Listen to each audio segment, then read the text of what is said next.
tourism of Goa. Wendy has worked very, very hard for it. When she came to sort of request me that she would like to do an exhibition here, I was not very sure because I did not know her very well. She has studied economics, but later on she studied art history and from JJ School of Art Teachers Diploma and Art History from the Bhahudaji Art Museum. And I think she has done a very fine job. And I'm very glad that I agreed that she curates the exhibition here. And this is not the end of the diaspora exhibition. I think this is just a beginning where Wendy is going to curate many shows, and perhaps we are thinking of creating an organization which would be kind of an umbrella where different Goan organizations around the world could be brought together and we could celebrate diaspora. Yeah? Woohoo! So Wendy will give you a walk. First and foremost, I am so grateful to everyone who's taken your time out and like made the time to come here. Every one of you, I am so grateful. I see all of you. I am so grateful. So grateful. I'm at a loss of words, but I try and give you a little understanding of what this entire show is all about. So 0832 was conceptualized on a metro in Dubai, where I was away from home for a good year and I heard two men speak in Coutinho. And I instantly smiled and my heart was full and I knew this is what I was missing. I was not homesick, don't get me wrong, I was not homesick, you know, I love new places, etc., but there's something about home that you just cannot replace no matter where you are. And as a Goan, I can tell you 110% that you can never ever take Goa out of a Goan. So this is what the show is all about. So why is it called 0832? What I've done is, so the function of the STD code back in the day was to get two parties in touch with each other. Everybody in the world to Goa, right? So the STD code was the only way people could get in touch with people in Goa. Everyone abroad, like overseas, etc. So apply the function of that code to literally every medium that you see here, like tangible and intangible. So it includes food, which is tangible, you know, you remember. So my father has been a seaman for as far as I remember, and he's retired for like 10 years now, but every time he went, he was a taro. So every time he went on the ship, my mother prepared mule. My mother prepared, it's a prawn pickle, okay? It's a Goan prawn pickle with reshad masala. And so these are things, and my father took ukde tandoor, the Goan parboiled rice. I have taken ukde tandoor when I went to Dubai. So these are tangible ways of keeping in touch with home, Nazis. So you see a lot of this little curated space here, where you can see a lot of, you know, mirche, which is Goan chilies, you see haryazo. So food is one way you keep in touch with them, okay? Memories are another way that you keep in touch with the with Goa. You remember, you literally can close your eyes and recreate the roads in your village. So these are some things that you can never take out of yourself, right? You can never really let go of them. They're always a part of you. Shripad, so okay, let me just take you around. We go to Sonia's works now first, and then we like walk around to it. Or we'll go to Subodh's works first.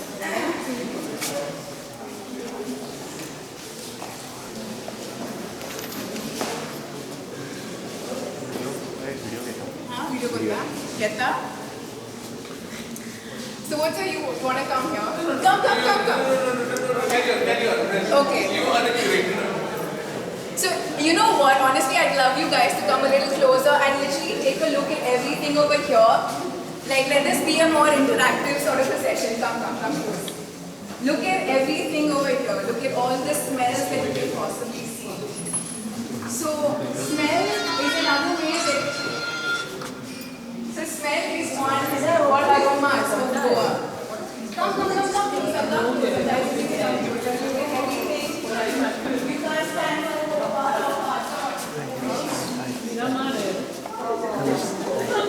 Frederick. So aromas of Goa is one way that you're instantly transported, like teleported from one place to another. Like if I tell a Goan here, imagine doom. Like the evening incense burning in someone's home. Wherever I am, I'm able to immediately teleport myself to that evening, that little evening rosary and the doom that's lit, incense that's burnt at home, and you go into every room. I still remember my grandmother doing that. So I'm instantly transported.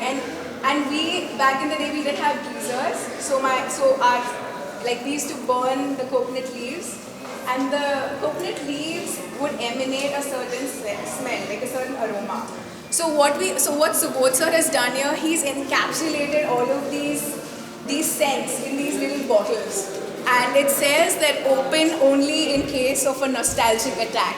So you can take these from here, go wherever you want to in the world, and you can immediately teleport yourself with just by opening. Lovely idea. Yeah, and then the jackfruit, it has this musky smell, right?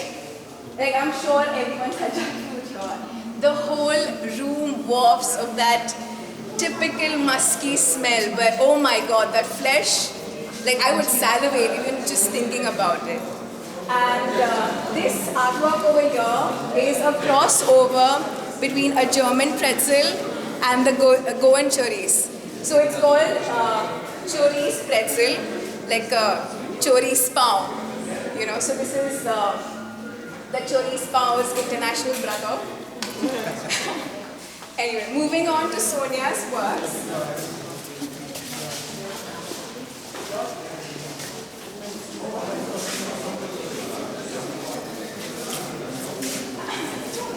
So this area is dedicated to all of Sonia's works.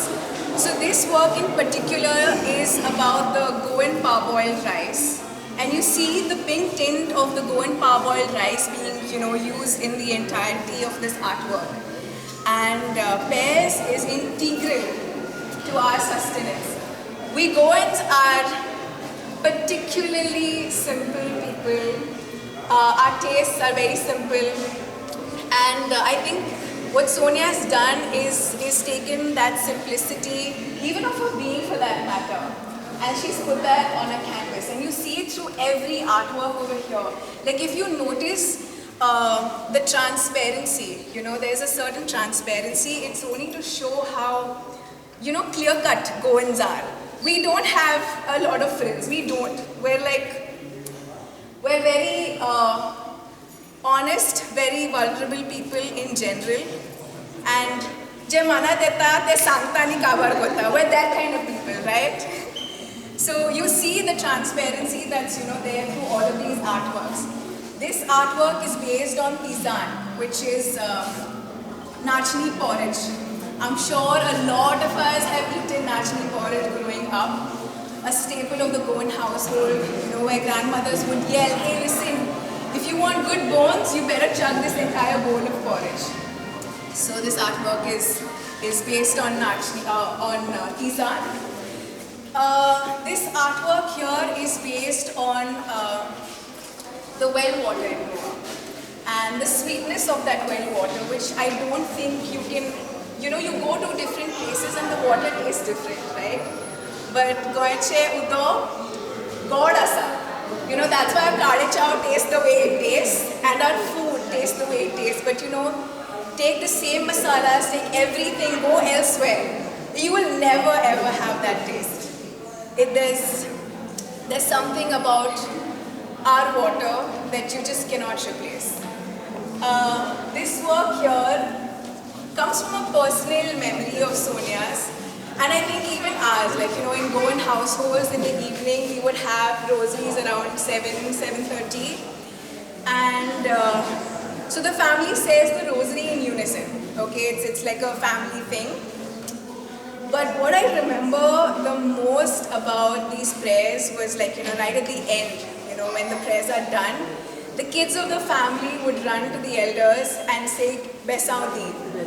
And I think this hits home in a lot of ways because I have grown up asking my relatives, blessings. And oh my God, like I'm literally shaking when I say this. They would hold my hands and say, you know, like Besa Adita, they would like make the sign of the cross, and they would like lift my hands up in the air and say, Odle Zao. And I think I carry that with me till date. Like, you know, I don't, and that memory is, I can literally close my eyes and recreate that. And yeah, I'm sure a lot of us do that too, right? It hits home. This is one of my favorite artworks from Sonia. So when Sonia and I were talking about this artwork, so it has a lot of Konkani prayers that, you know, that are said in church and at home, etc. So, you know, Bapa Che, Putra Che, Povitra Atma Che Nave, like, you know, it's all there. You know, these are memories that, you know, even when you go abroad, you have the gift of the language. You have Konkani. Like, imagine speaking with someone, you know, abroad in Konkani. You just immediately are transported back home, right? Like, you know, there's nothing better than being able to communicate with someone who is from home. Like, whoever he could be, you know, the moment that you know somebody's from Goa, I think your entire demeanor changes. With this, you know, why you see a lot of transparency in the work, right? Like, and the words are not very out there up front. But it's a memory that's receding. So Sonia wanted to showcase that, and also that you know, when you say prayers in unison, it kind of overlaps each other. So imagine you're in church and a lot of people are saying the prayers at the same time, so it kind of overlaps. So that's what she tried to depict in this artwork. Let's look at Shripad's works here. So Shripad's works are very immersive, so I'd really request you guys to like come closer and take a good look at all of these works. So if you look at Shripad's works, they're very immersive, they're very detailed. You have a lot of simultaneous stories that, you know, the artist says in one go. So if you look at the biggest work here, there are several simultaneous narratives that are happening, which is such a clear picture of what a Goan, you know, afternoon looks like. So, and like the faces in Goa, like you can literally see how he's able to extract the essence from these people and literally render them on paper. So that's what Shripad's works are about.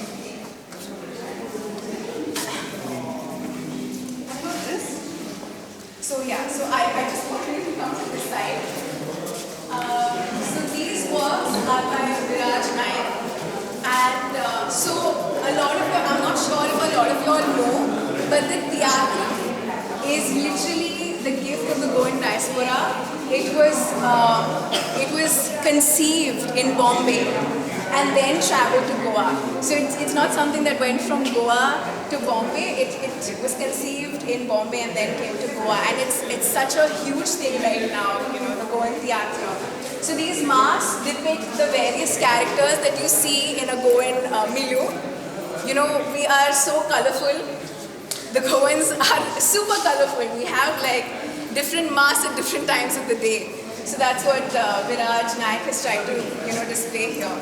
With regards to the animals that you see here and even rendered on this huge canvas, the idea is basically to show what inebriation, like drunkenness, does to you, and the amount of it almost borders animalistic behavior, you know, sometimes. It's very nonchalant, robust, aggressive, overconfident. So you see that in colors, you see that in the demeanor of these figures that you have on the canvas, and through the sculptures as well. So let's go to Sagar's works now.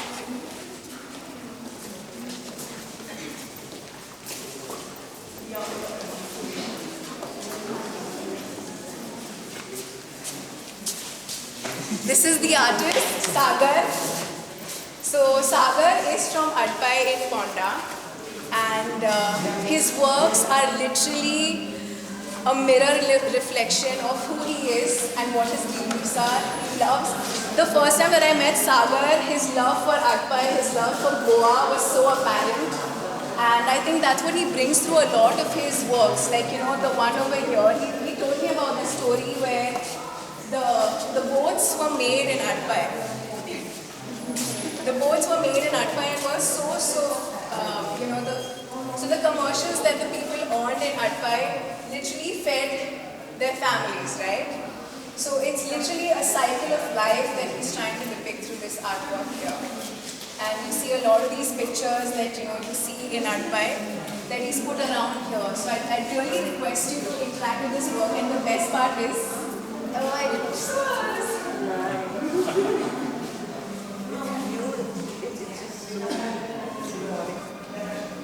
So if you look at everything, like, you know, every ounce, every inch in this piece literally reeks of Adpai and your love for it.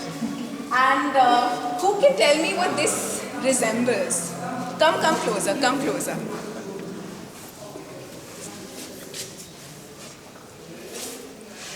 How many of y'all have heard of Makadache Kazar?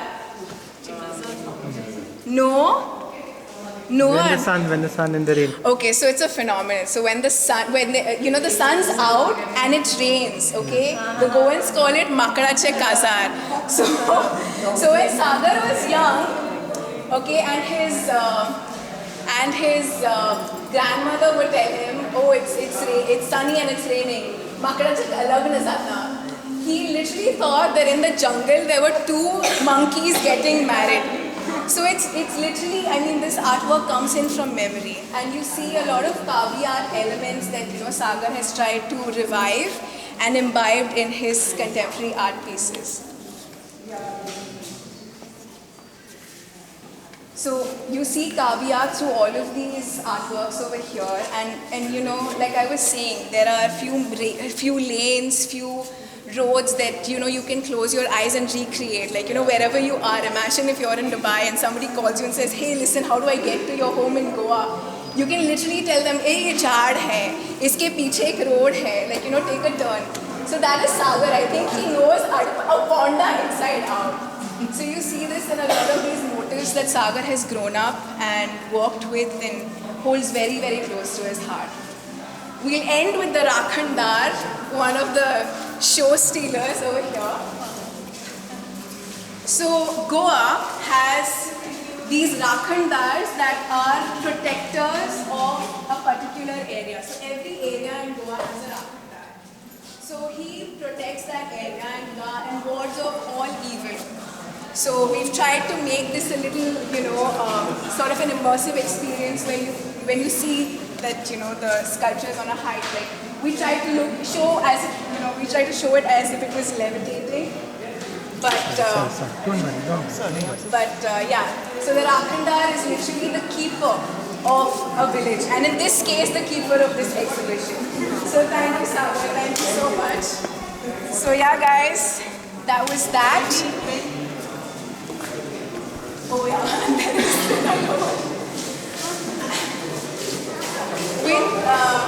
I should have done this one and this one together, but it's okay.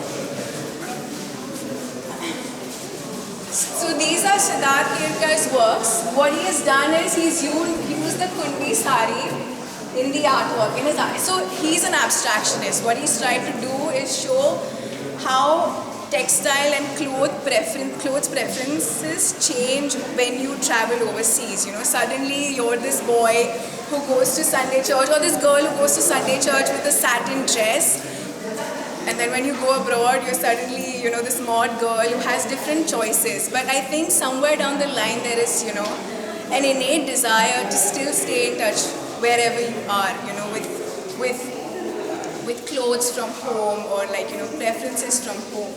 So we have the kundi here, and these little wave-like abstraction motifs define, like, you know, it kind of is the international waters. So it's like the kundi travels through the international waters and kind of shape shifts when it reaches somewhere. So yeah, and the same thing that he's tried to show here also. He's tried to show like, stability at home and the tumultuousness of travels. So there is a shift in identity, you kind of, there's a form of acculturation when you leave home and go to another place of another culture. So yeah, that's what this is all about. Thank you. Thank you so much, guys. Thank you so much.